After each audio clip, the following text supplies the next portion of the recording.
This clip of the Texas Bucket List is brought to you by Spirit of Texas Bank, Slovacek Sausage, Germania Insurance, TX Burger, and RV Source.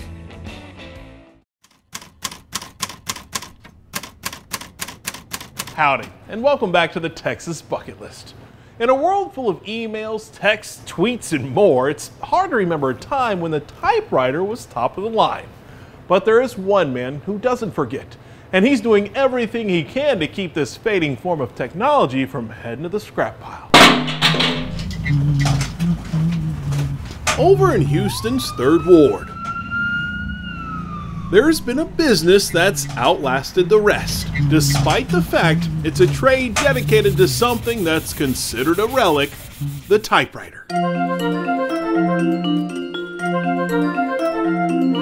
So I'm a fix-it person. That's where we met Edward Smith. Everybody calls me Smitty. Edward, that sounds a little weird even to me. Since 1967, he's been replacing ribbons, unsticking keys, and making tenacious typewriters whole again. It's been 40 years since I've seen another machine that types from the bottom. With his specialized set of skills, it's easy to see his work is piling up.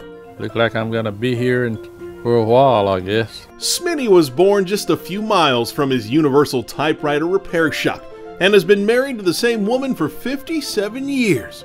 But nothing keeps him going like his drive to repair. I've always been mechanically inclined. You know how you work on your own cars and your own. Started off as a child working on my own bicycle.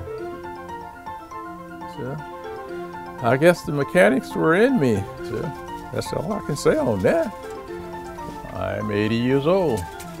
I'm still here because it gives me something to look forward to each and every morning, as opposed to getting up and going and look at television or go out and walk in the yard. So this, as long as you have a purpose as you do and any other young person do, well, this keeps you going. I know it sounds crazy, but everybody needs a purpose. Smitty's hands have repaired some of the most historic typewriters in Houston. Whether it was a report card from HISD or instructions for the Apollo rocket, Mr. Smith was once the go-to guy in the Space City for the most technical typewriter turnaround. But now, it's more of a hobby.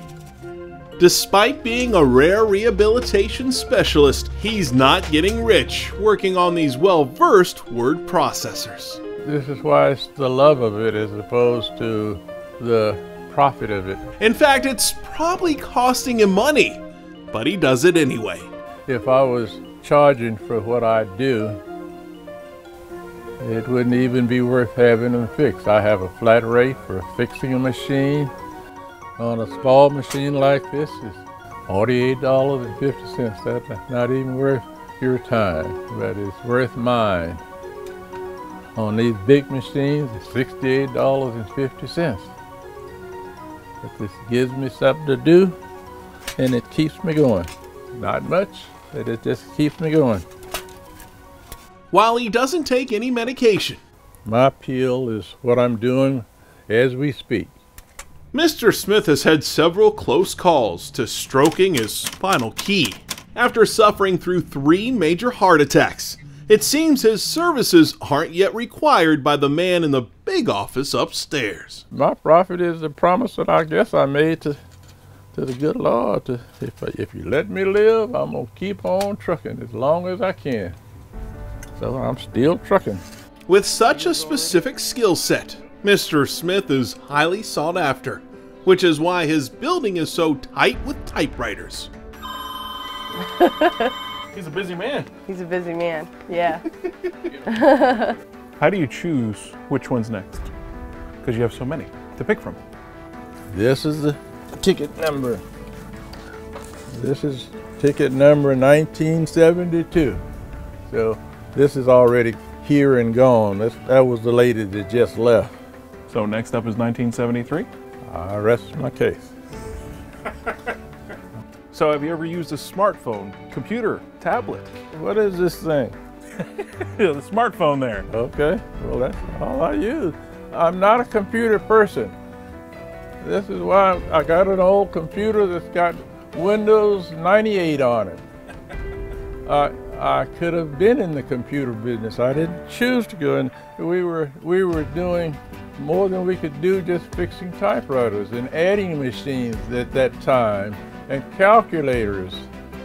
Today, nobody uses a calculator.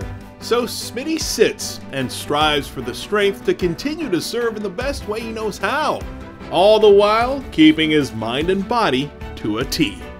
If we can't make it in this time, what would I be making if I was sitting at home doing nothing? He's real knowledgeable, and I feel like there's not a lot of people who know how to repair this type of equipment. So it's kind of like almost like an artist in a way, right? Because he has like a passion for it and stuff. I think it's real nice. So if I say I can't fix this machine, so they'll go put it back in their closet and say, well, I can't find nobody to fix it, and they wouldn't be lying.